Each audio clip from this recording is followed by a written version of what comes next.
TVK தலைவர் விஜய் அவர்கள் ஆட்சியை அமைக்க போறாரா இல்லையா, இல்ல எப்போ அமைப்பாரு, என்ன விஷயம் ஓடிக்கிட்டு இருக்கு அப்படிங்கிறத தமிழ்நாடு ஃபுல்லாவே எதிர்பார்த்து காத்து கொண்டிருக்காங்க.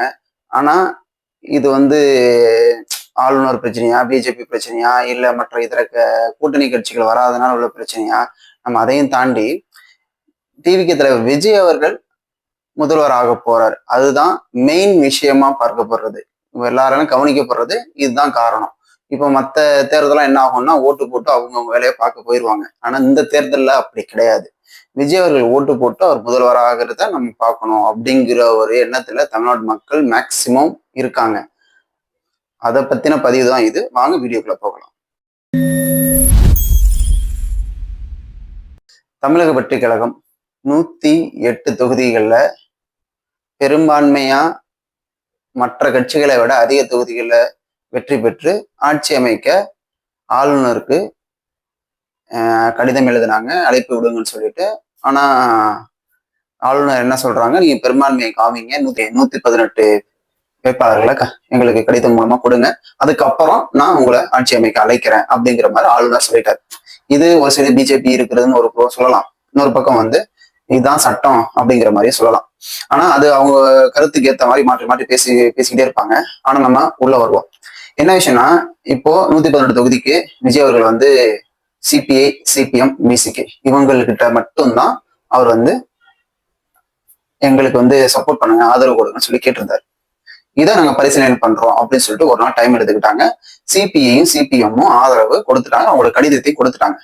நேத்து ஒரு குளறுபடி வந்துச்சு. என்னன்னா, நிர்மல்குமார் அவர்கள் IMUL அந்த இந்திய முஸ்லீம் லீக் கட்சியோட தலைவர்களை சந்திச்சு எங்களுக்கு ஆதரவு கொடுங்கன்னு சொல்லி 3 டைம் போயிட்டு வந்துட்டாரு. அவரோட தலைவர் சொல்லிட்டாரு, நாங்க திமுக கேட்டுதான் ஏதா இருந்தாலும் பண்ணுவோம், அப்படி எங்களுக்கு நாங்க ஆதரவு கொடுக்கலன்னு சொல்லி ஆல்ரெடி பதிவு பண்ணிட்டாரு. ஆனா நேற்று நடந்தது என்ன விஷயம்னா, கிட்டத்தட்ட 120 சீட்டு ஓகே ஆயிடுச்சு விஜய் அவர்களுக்கு.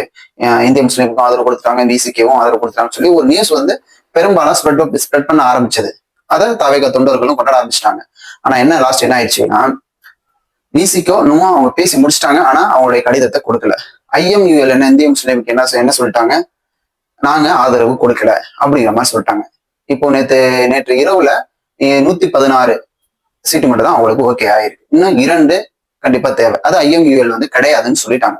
அப்படி இருக்கும்பொழுது பிசிகே மட்டும் தான் பெண்டிங். அவங்க ஒரு வன்னியரசு அவர்கள் ஒரு ஒரு ட்விட்டர் பேஜ்ல என்ன கொடுத்திருக்காங்க அப்படின்னா, எங்களுக்கு ஆட்சியிலும் பங்கு, அதிகாரத்திலும் பங்கு வேண்டும், இது திருமா காலம், நாங்க இனிமே மேல் நோக்கி தான் போக போறோம் அப்படிங்கிற மாதிரியான ஒரு பதிவை வன்னியரசு அவர்கள் போட்டாங்க. அது ஒரு குழப்பத்தை ஏற்பட்டுச்சு. அப்போ அவங்க ஒரு டிமாண்ட் வச்சிருக்காங்க. அந்த டிமாண்டை விஜய் அவர்கள் ஏத்துக்கிட்டாங்கன்னா அவங்க சப்போர்ட் பண்ணுவாங்க. அதுக்கப்புறம் அந்த கூட்டத்தெல்லாம் முடிச்சுட்டு ஸ்டாலின் அவர்கள் சந்திக்க போறாங்க. அதுக்கு காரணம் என்ன அப்படின்னு நிறைய பேரால யோகிக்கப்பட்டது. அதுக்கு காரணம் என்ன சொல்றாங்கன்னா, பிசிகே ஓகே சொல்லியாச்சு. அதாவது விசிக்கு ஓகே சொல்லிட்டாங்க, திருமாவளவர்கள் கேட்ட டிமாண்டு கொடுத்துக்கிட்டாங்க, அதனால ஸ்டாலின் அவர்கள்ட்ட சொல்லிட்டு வரலாம் அப்படிங்கிற மாதிரியான ஒரு விஷயத்த கூடியிருக்கிறாங்க. காலையில நியூஸ் வந்துடும் அப்படிங்கிற மாதிரியான விஷயங்கள் தான் நேத்து இரவு வரையும் முடிஞ்சது.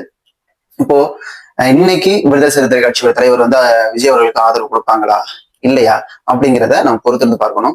இன்னொரு விஷயம் என்னன்னா, திமுக சைட்ல விஜய் அவர்களை பெரும்பான்மையின் உள்ள கட்சியை ஆட்சி அழைக்க கூப்பிடுங்க, ஆளுநர் கூப்பிடுங்கன்னு சொல்லி ஸ்டாலின் அவர்கள் அறிக்கை விட்டுக்கிட்டே இருக்காங்க.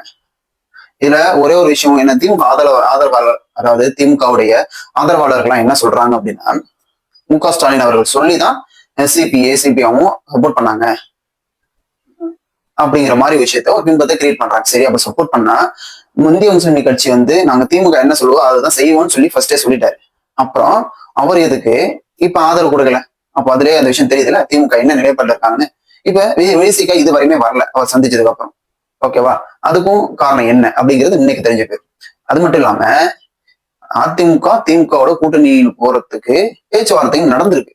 அப்போ ஸ்டாலின் அவர்கள் ஆட்சிக்கு உட்கார வைக்கணும், அதாவது நீங்க அவங்களுக்கு சப்போர்ட் பண்ணுங்க அப்படின்னு சொன்னா இது எப்படி இங்கிட்டு பேச்சுவார்த்தை நடந்திருக்கும்? இங்க விஷயம் என்ன பேசப்படுது அப்படின்னா, சிபிஐ சிபிஎம்மும் திமுக அதிமுக கூட்டணி சேர்ந்தாங்கன்னா நாங்க சப்போர்ட் பண்ண மாட்டோம் அப்படிங்கிற மாதிரியான விஷயத்த திட்டவட்டமாவே சொல்லியதாக ஒரு நியூஸ்.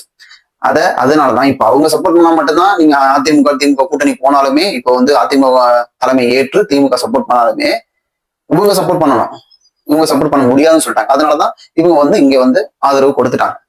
இப்போ இன்னைக்கு ஃபுல்லாவே என்ன விஷயம் அப்படின்னு பிளேயர் கிட்ட தெரிஞ்சிடும். விசிக்கு இன்னைக்கு காலையில முடிவு சொல்றோம்னு சொல்லி நேத்தே அறிவிச்சிருந்தாங்க. ஆனா நேற்று முடிவு அவங்க வந்து பாவலன் இருக்கார்ல செய்தி தொடர்பாளர் விசிகாவுடைய, அவர் வந்து நார்மலாவே வாய்வழி வார்த்தையா சொல்லிட்டாங்க, ஆதரவு தான் சொல்லிட்டாங்க. ஆனா அந்த கடிதம் வந்தாதான் அது ஒரு நம்பகத்தன்மையா இருக்கும், ஆளுநர்கிட்ட நம்ம அதை கூட காட்ட முடியும். அது வரல. அப்போ இன்னைக்கு அறிவிச்சுட்டு அந்த கடிதத்தை கொடுப்பாங்க அப்படின்னு எதிர்பார்க்கலாம். அதுவும் டிவிக்கு வந்து ஆட்சியின் பங்கு அதிகாரத்தின் பங்கு அப்படிங்கிற ஒரு விஷயத்த அவங்க ஃபர்ஸ்ட் வரும்போதே சொல்லிட்டாங்க. அதனால அவங்களுக்கு திருமாவளவன் அவர்களுக்கு துணை முதல்வர் இடத்தை கொடுக்கறது ரொம்ப இந்த விஷயமா இருக்காது. என்ன ஒரு சின்ன ஒரு பிரச்சனை இருக்கும்னா, காங்கிரஸ் 5 சீட்டோட போயிருக்காங்க. இப்ப அவங்க கேட்டிருக்கலாமே, அவங்க கூடுதலா ஏதாவது எதிர்பார்ப்பாங்க. அது மாதிரி விஷயங்கள் தான் எடுபடுமே. அது மாதிரி விஷயங்கள் பிரச்சனை வரலாம், அதை ஹேண்டில் பண்ணணும். ஆனா விசிகாவுக்கு துணை முதல்வர் கொடுக்கறதுக்கான பாசிபிலிட்டி நிறைய இருக்குன்னு தான் நான் நினைக்கிறோம். பொறுத்து பார்க்கலாம் இன்னைக்கு என்னென்ன சம்பவங்கள்லாம் காத்திருக்கணும். நன்றி.